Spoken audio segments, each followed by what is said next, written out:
Bonjour, nous allons aujourd'hui parler de la cuisine coréenne, mais d'une manière particulière, puisqu'il s'agit d'essayer de voir ce qui fait l'identité de la cuisine coréenne en la comparant, ou du moins en la confrontant à des cuisines qu'elle influence ou par lesquelles elle a pu être influencée. Alors, on va faire ça en 12 tableaux.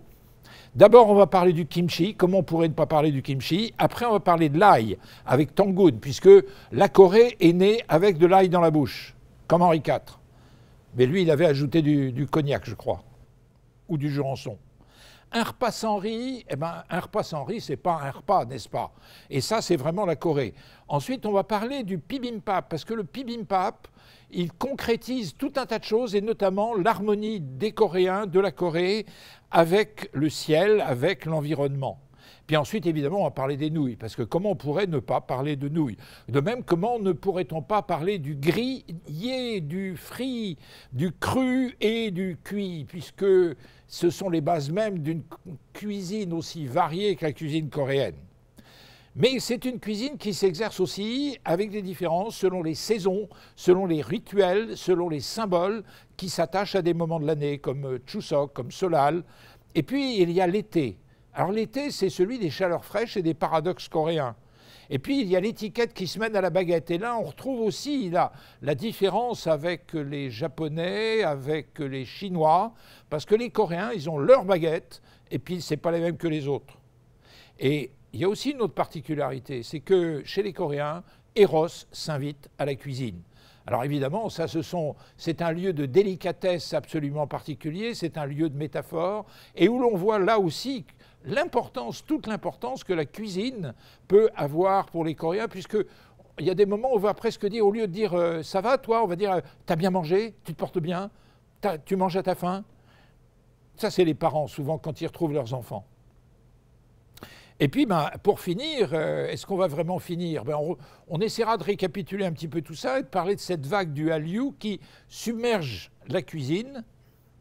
Et je ne sais pas, on verra si je n'ai pas oublié quelque chose. Donc d'abord, le kimchi, qui est le drapeau gastronomique de la culture nationale, à tel point que, il y a quelques jours de ça, le Guardian, qui est le grand quotidien anglais, a fait sa une sur la crise actuelle du kimchi, parce qu'il n'y a pas assez de choux, il a trop plu cet été, et donc ça pose un problème monstrueux, parce que les prix du kimchi, pardon, pas les prix du kimchi, mais les prix du chou s'envolent.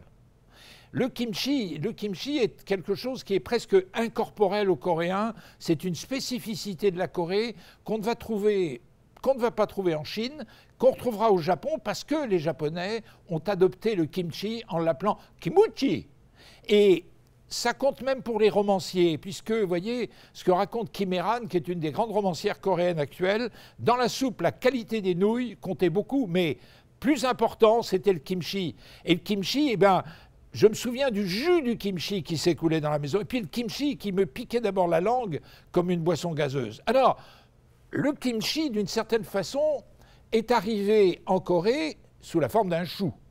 Il est arrivé, comme toutes choses sont arrivées en Corée, ou la plupart, via la Chine. Et Bouddha, d'ailleurs, était arrivé pareil. Il avait mis 1000 ans à arriver, depuis l'Inde jusqu'en Corée. Et on ira au musée national de Corée voir, par exemple, les magnifiques Bouddhas de l'époque de Silla, qui ont le drapé grec, puisque le drapé grec était passé de Grèce en Inde par Alexandre le Grand, puis ensuite tout ça avait circulé lentement via la Chine, et le chou chinois, de la même manière, est arrivé en Corée, et c'est ainsi que les Coréens ont pu créer le kimchi.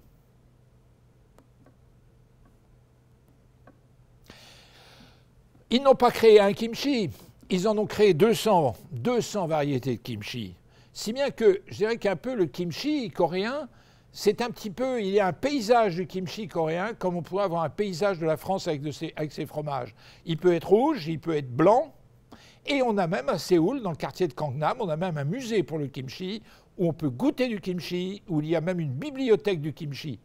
Et puis, si vous allez au restaurant, vous allez manger le kimchi vraiment à toutes les sauces, parce que le kimchi rentre dans un tas de plats, y compris le riz sauté, le pokumpap, qui peut être avec du kimchi.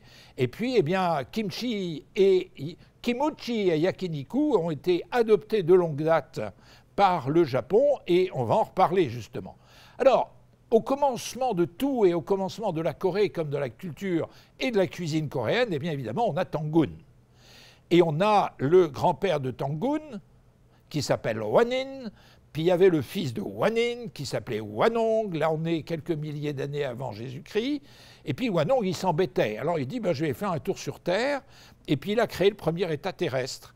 Et ensuite, eh bien, il a fallu quand même créer l'homme. Alors chez eux, c'était pas Adam, c'était en somme Tangun, qui était le fils d'un dieu et d'une ours. Il fut le premier humain. Et il est né d'une compétition entre un tigre ou une tigresse et une ours qui voulaient devenir humains. Et Hwanong leur a donné à chacun 20 pouces, 20 gousses d'ail en disant, ben voilà, si vous réussissez à rester en dehors de la lumière du soleil et puis à manger de l'ail pendant 100 jours, eh ben, vous serez humain. Sauf que le tigre, lui, il a abandonné, il n'a pas réussi à devenir humain. Voilà. Et évidemment, il n'y aurait pas ce kimchi, il n'y aurait pas non plus la civilisation coréenne sans le piment, parce que le piment, c'est le cœur de la vie, y compris avec le riz, qui, lui, n'est jamais servi, je dirais, pimenté. Quand il est servi en bol, et là, c'est la base, c'est le centre du repas coréen, où le bol, il est gros, il est lourd, et il fait le centre du repas autour duquel les choses vont s'ordonner. Et c'est un bel arrondi fumant de riz rond, légèrement collant, et il diffère en cela, il diffère profondément du bol japonais qui est dans des formes plus effilées, mais qui est évidemment rempli d'un riz qui est tout proche, qui est cuit à peu près de la même manière, mais je veux dire qu'il est moins substantiel. Alors, en Chine, on a aussi le riz, évidemment, à chaque repas, mais il est plus un accompagnement, parce qu'il n'est pas central sur la table chinoise. Ce qui fait le centre de la table chinoise, eh bien, c'est la variété des mets, au carrousel desquels le riz va participer, mais il n'est pas central. On a dans nos variétés de manières de cuire le riz en Corée des choses qui viennent de Chine, comme le riz sauté. Simplement, la différence, c'est qu'en Chine, ça va être très souvent sauté avec pas mal de porc dedans, parce que le porc est un petit peu aux Chinois ce que l'oie est aux gens du Sud-Ouest et du Périgord en France. Tandis qu'en Corée, on va aller de manière plus variée. Et donc, vous voyez, le Japon comme la Corée, l'un comme l'autre font du riz sauté, mais chacun a son interprétation. De même, il en est de même pour le curry rice. Le Japon, comme la Corée, et le Japon, via la Corée, ont adopté le riz au curry, mais chacun à sa manière. Alors, en Corée, pour dire le riz, c'est la clé de la vie, ça pourrait aussi être la clé de la mort, puisque un roi coréen au XVIIIe siècle n'avait pas le droit, il avait un fils qui était assez, comment on peut dire, assez étrange et qui tuait un certain nombre de gens dans son personnel, et il devait lui...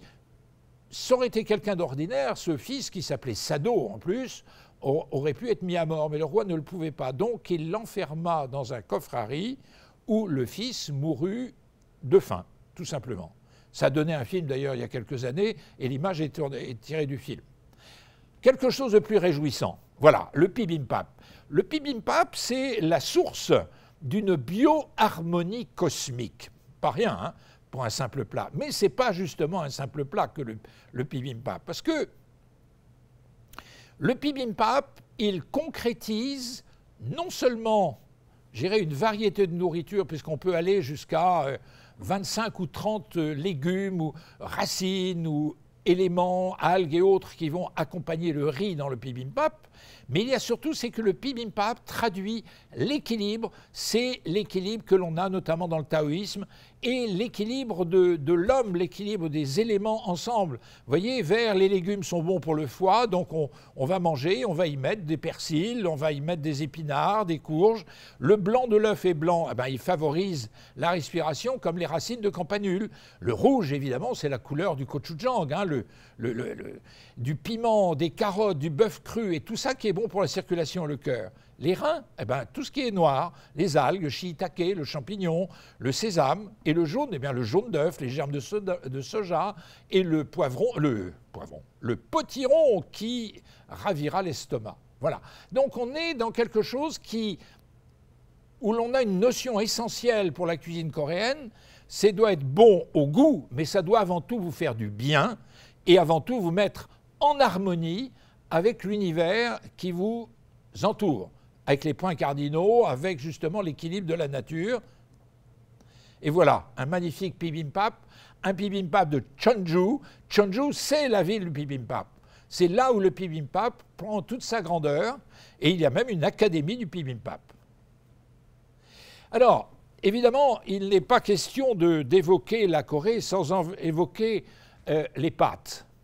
Les nouilles froides sont venues de Pyongyang, les nouilles de sarrasin, qui sont les cousines des nouilles de sarrasin du Hokkaido.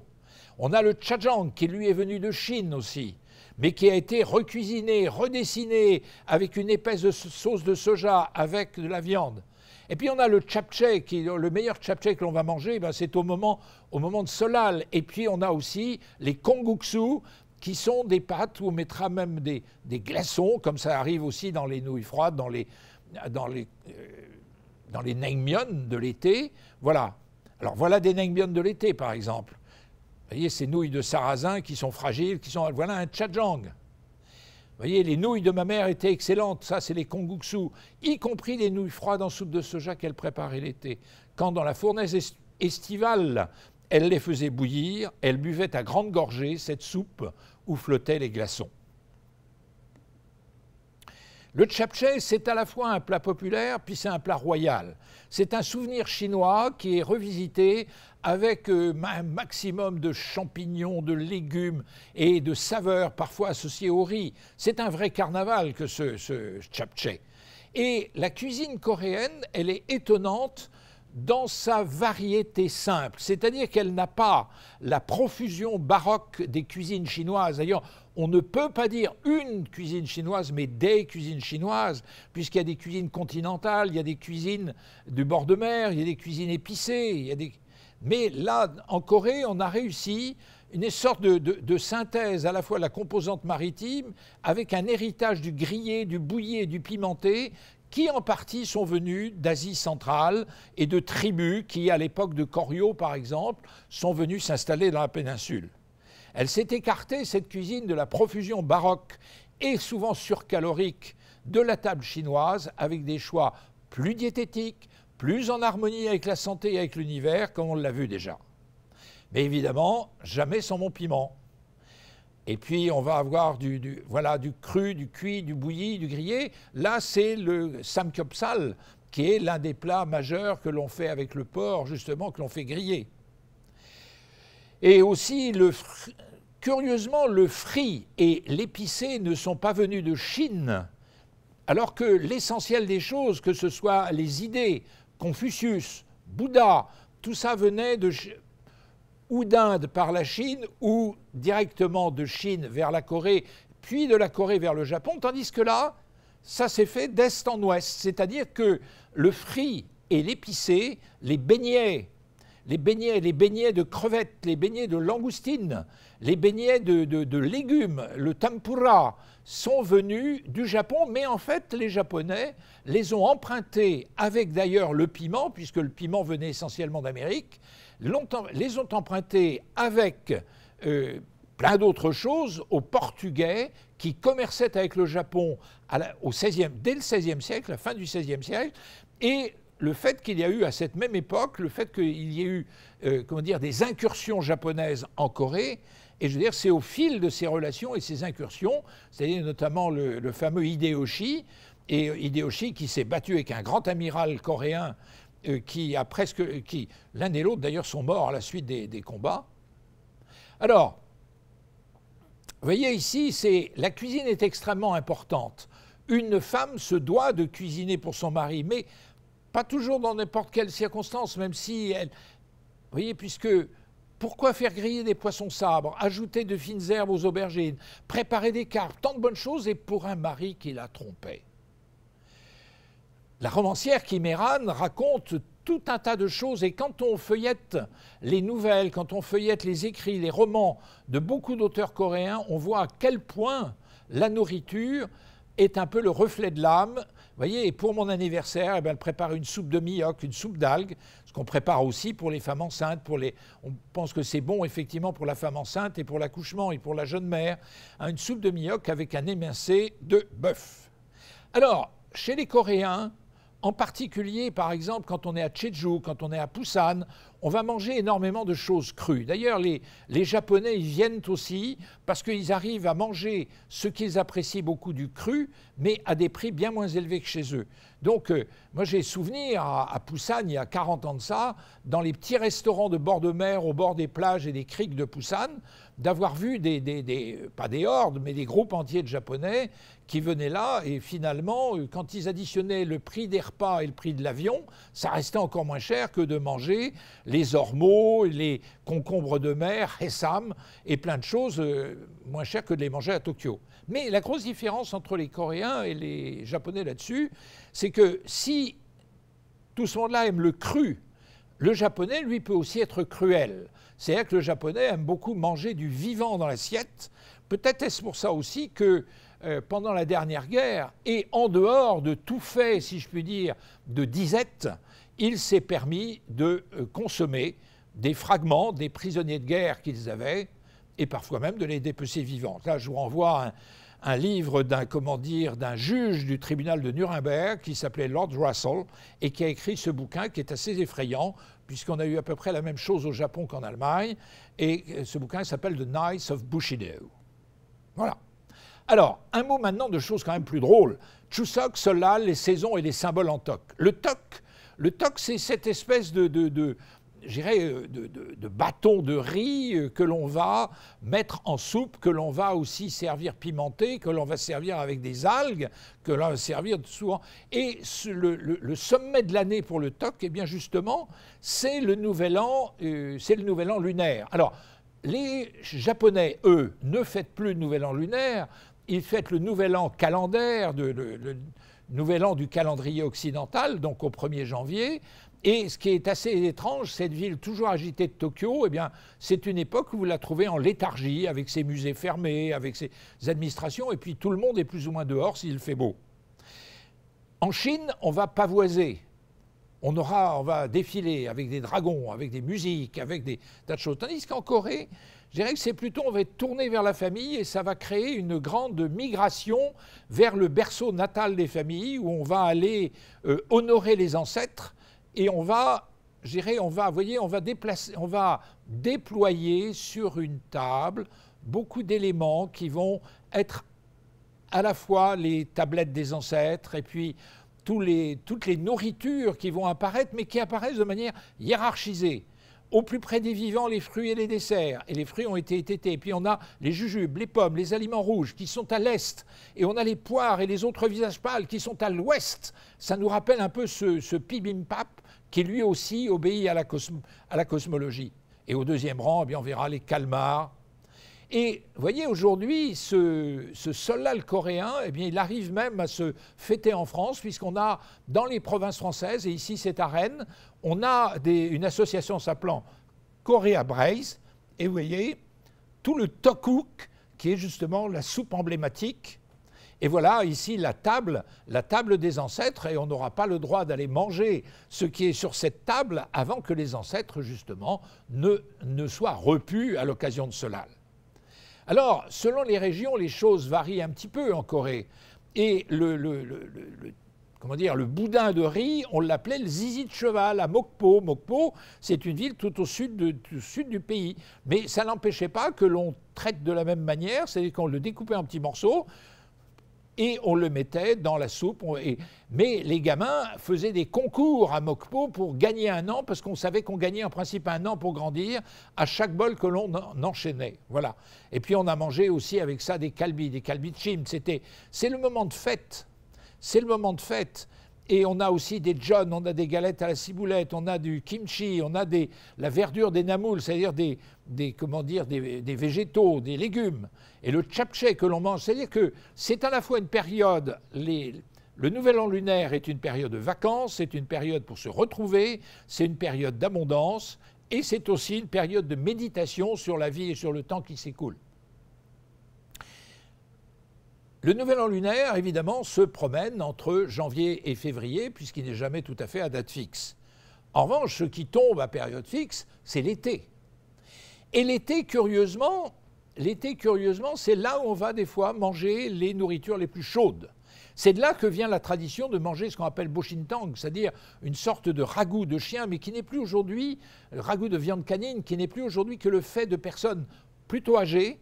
Et ça obéit à la même chose que le fait de manger, par exemple, le samketang, de manger une sorte de ragoût de poulet avec du ginseng. C'est-à-dire on se dit, je vais manger quelque chose de très très chaud parce que c'est cette chose chaude qui va brûler mon corps et me mettre en harmonie avec l'élément extérieur, avec la température d'extérieur qui, des fois en été, peut atteindre 35 à 40 degrés en Corée. Voilà. Et c'est un petit peu de la même manière que dans d'autres pays d'Asie, eh bien, on va manger des currys en été, durant l'été, ou même des piments crus, ce qui fait un petit peu brûler. Vous voyez, samketang, le poulet de l'été. Alors, ce qu'il y a, c'est que la Corée, aujourd'hui, est le pays qui, je dirais, d'une certaine façon, est le conservatoire d'un confucianisme dynamique.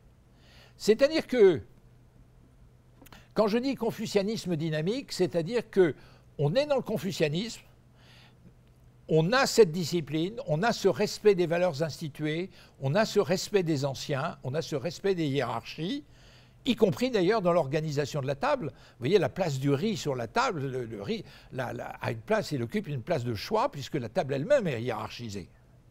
Mais alors que la Chine et le Japon, qui ont subi un peu les mêmes influences, utilisent des baguettes de bois, eh bien en Corée, depuis très longtemps, on utilise des baguettes de métal qu'évidemment, il conviendra de ne pas piquer dans son bol de riz, ce qui serait un signe de, je dirais, de défi et d'indiquer qu'on souhaite la mort du convive que l'on a en face de soi. Donc Confucius règne sur la table. Et l'on a vu tout à l'heure qu'on a une circularité de la table chinoise, qu'on a une épure de la table nippone qui n'est jamais aussi, comment on peut dire, d'un extrême à l'autre, dans les sensations, dans les saveurs, du plus tempéré au plus pimenté que l'on va trouver dans la cuisine coréenne qui, elle, joue sur toutes les couleurs de la gamme. Mais Confucius oblige, c'est évidemment les plus anciens, les plus notables qu'on servira d'abord. Mais voyez, l'usage qui est un usage à la fois pour l'élégance, mais aussi pour l'hygiène, la facilité de lavage des couverts, il est très ancien puisque là, c'est dans un musée que l'on a ici ces couverts qui étaient ceux d'un roi de l'époque Koryo, c'est-à-dire donc il y a 1000 ans maintenant, plus de 1000 ans. Alors, chose amusante et particulière, avec les Coréens, on reste toujours beaucoup plus dans la délicatesse que chez les Japonais pour ce qui est de l'expression visuelle, de l'expression picturale. Mais ça n'empêche pas, souvenez-vous, des estampes érotiques extrêmement crues qui sont les estampes japonaises. Tandis qu'ici, on est davantage dans la métaphore. Et l'on a parfois des choses où ce sont uniquement d'abord des choses de tendresse. Un jour, raconte Kim Hee-ram, un homme avait commandé 2 bols de nouilles. Il avait souhaité se faire servir dans la petite salle de côté. Sur la table, il y avait donc 2 bols. Une petite coupelle de sauce de soja au piment et une autre de kimchi. Il avait demandé un autre bol vide. Il l'avait placé à l'envers sur l'un des bols de nouilles afin qu'elle ne refroidisse pas. Et bientôt, une femme était arrivée, elle lui avait souri, elle avait découvert son bol, elle avait pris ses baguettes. Et tous deux s'étaient mis à manger dans le même mouvement. Et ma mère regardait songeuse. C'était la première fois en tant que femme qu'elle était le témoin de pareille prévenance, d'une telle manifestation de tendresse de la part d'un homme. Voilà, là c'est la tendresse. Mais parfois on a un érotisme plus fort. Le riz, et vous voyez le riz, même dans les roses coréens, il y a le riz. Pourquoi venez-vous tourmenter une bonne qui n'a rien du tout en laissant tomber madame dont la chair est blanche comme un gâteau de riz? Oh, mais toi, tu es un plat d'herbes montagnards qu'il est nécessaire de manger après le gâteau de riz blanc. Ça, c'est ce qu'on dira d'une sauvageonne. Et on aime boire, on aime manger, on aime batifoler.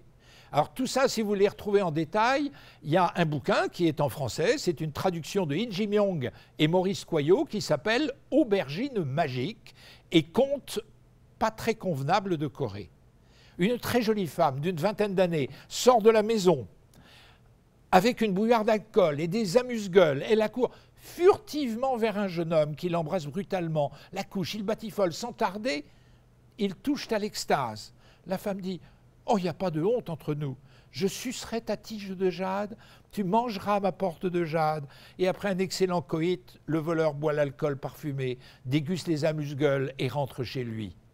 Ne jamais oublier qu'on a le soju, le makgeolli, qui ne sont pas forcément loin, mais qui éveillent les esprits, favorisent les rencontres. Poème et réalisme d'amour, aimer. Et la Vierge, ne comprenant pas ainsi, est-ce que c'est le goût du gâteau de miel placé sur l'autel des ancêtres? Peut-être pense-t-elle à la tige de jade. Oh non, il est sucré ce gâteau, on le mange les yeux ouverts, mais le goût de ce rapport est fantastique, on est obligé de fermer les yeux. Il y a une faute d'orthographe, les yeux tellement c'est bon. Un jour, comme c'était la fête de Chuseok, un marchand d'aubergines passe dans le village. Vous voyez, Chuseok, c'est une autre des grandes migrations de l'année avec Solal, où tout le pays, je dirais, se met sur les routes, dans les trains, dans les avions, dans les bateaux, on ne trouve plus une place, et on va partager des mets en famille. Sauf que là, eh bien, le Chuseok avec ses aubergines, la patronne ordonne à la servante d'acheter les plus grosses, les plus longues, et le reste, je vous ne le raconterai pas. Allez au livre. Badinage, analogie, métaphore culinaire. Et on trouve tout cela, et vous voyez comment la nourriture habite l'univers érotique coréen. Le son le plus délicieux, c'est celui que rend la louche puisant de l'alcool dans la jarre, à l'aube. C'est-à-dire au moment où on est un peu rassis, un peu repu, et le son le plus agréable, vraiment, ce n'est pas, n'est-ce pas, le froissement de la ceinture entourant la robe d'une belle femme, ceinture qu'elle dénoue par une belle nuit. Voilà. Alors on arrive presque maintenant au terme de notre voyage, il est temps un peu de récapituler. Cuisine coréenne, le riz et le kimchi d'abord. Il n'y a pas de repas sans le riz, et il peut y avoir des manifestations si le coût du chou est trop élevé. C'est une cuisine terre et mer, puisque la Corée, c'est la Bretagne de l'Extrême-Orient. C'est-à-dire qu'il y a à peu près 1500 km de rivage, et de rivages particulièrement poissonneux, riches en coquillages, riches en algues, qui permettent justement une cuisine éprise de saveurs variées. Une cuisine soucieuse de l'harmonie avec les saisons, avec l'univers, et avant même celle des saveurs. C'est une cuisine épicée parfois pour masquer des mets médiocres en temps de privation. C'était notamment le cas pendant la guerre de 1950 à 1953, la guerre de Corée. Ça, c'est celui qui a attiré mon attention sur ce sujet. C'est un double cuisinier. C'est M. Lee qui est cuisinier à Lyon et qui est à la fois cuisinier coréen et cuisinier français, invitant la cuisine française dans la cuisine coréenne. Mais attention, ne pas lui parler de cuisine fusion. Il fait des invitations. Il va utiliser du kimchi dans la cuisine française, mais ça reste du kimchi et la cuisine reste française. Et lui de me dire, eh bien, pendant très longtemps, le kimchi a été blanc et le kimchi est largement devenu plus rouge avec une époque où on manquait de mets de qualité et le fait d'épicer fortement était une manière de masquer une viande qui était un peu moins bonne ou des produits qui étaient d'un peu moins bonne saveur, voilà. Et ça, c'est les périodes de guerre, c'est les périodes de disette. Alors, la cuisine chinoise, ben, le riz, mais le riz, il est submergé par l'abondance baroque des mets. Là aussi, terre et mer, mais comme la Chine s'étend sur plusieurs milliers de kilomètres, il y a des régions complètement continentales. Puis il y a des régions aussi où la saveur est parfois masquée par l'abondance des épices qui vont l'accompagner. Mais retenons dans les notions le gras, le doux amer et le frit. Et puis alors, une cuisine aussi pimentée presque que la cuisine coréenne, mais beaucoup plus grasse que celle du Szechuan. Alors n'oublions pas tout de même, justement, on parle de cet échange, puisque là on est dans le domaine des échanges et des influences réciproques entre les cuisines, que le chou est venu de Chine, de même que le bouddhisme, que les pâtes et les raviolis. Et Marco Polo pourrait raconter une histoire un peu du même genre, sauf que Marco Polo n'a pas rapporté le kimchi. Alors, la cuisine japonaise, riz et baguette, pâtes et raviolis alors, baguette de bois évidemment, plus mer que terre, plus crue ou vive que cuite, ça c'est le Japon. où on est épris d'une esthétique épurée et de saveurs modérées. C'est-à-dire que on connaît le piment, on connaît le kimchi, mais au Japon, on va faire un usage très très tempéré, jusqu'à parfois la fadeur, et dans certains cas, on va apprécier la fadeur d'un mets. Mais le Japon est largement perméable à l'influence coréenne, puisque on peut dire vive le, comme le général de Gaulle dirait, vive le kimchi, vive le yakiniku, c'est-à-dire le kimchi, le kimchi, qui a été japonisé dans son expression, et le yakiniku qui est inspiré largement du bulgogi. Mais il ne faut pas oublier non plus que les Japonais sont venus, je dirais à la fin du XVIe siècle,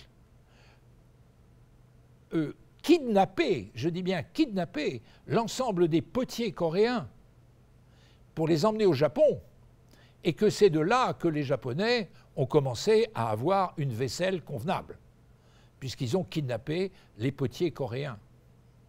Et puis, il a fallu aussi la friture venue des Japonais, le tempura, et puis le piment qui lui est venu aussi de la même façon.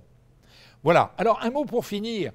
Je dirais que la vague du Hallyu dont on parle beaucoup, avec les dramas, avec les bandes dessinées spécifiquement coréennes qui défilent à l'écran, qu'on appelle les webtoons, avec aussi la K-pop, eh bien, le kimchi et le bibimbap sont aujourd'hui d'autres vecteurs pour une déferlante nouvelle de cette vague culturelle coréenne, puisqu'on peut désormais commander une pizza au kimchi, un riz frit au fromage et un hamburger farci au kimchi. Sans compter que le bibimbap finira bien par rattraper ici les moules frites. Le bibimbap s'impose un peu partout et on voit des restaurants qui font du bibimbap, qui proposent des bibimbap et qui ne sont pas forcément coréens, mais le bibimbap est en train de devenir un petit peu comme la paella espagnole, je dirais une sorte de vecteur international du bien manger. Alors, les chanteurs de K-pop, les chanteurs de K-pop, sont aussi les apôtres de la cuisine coréenne, sont aussi des mangeurs de kimchi, sont aussi des mangeurs de kimchi et hamburger, mais également, vous voyez le hamburger au kimchi, mais également ce sont des mangeurs de sucette, de pokumbap au fromage et de hamburger kimchi. Est-ce que j'aurais oublié quelque chose dans tout ça? Ben oui, monsieur, ah oui. J'ai oublié, je le confesse, l'essence même de l'âme culinaire coréenne. La cuisine royale qui nourrit et guérit. Souvenez-vous de cette série, souvenez-vous de ce drama qui s'appelle Daejangkum, où une jeune cuisinière à la cour des rois devient et cuisinière et médecin. C'est dire le lien qui peut exister en Corée entre le bon et la bonne santé. C'est dire aussi comment la cuisine coréenne a pu bénéficier de la notoriété internationale de cette série.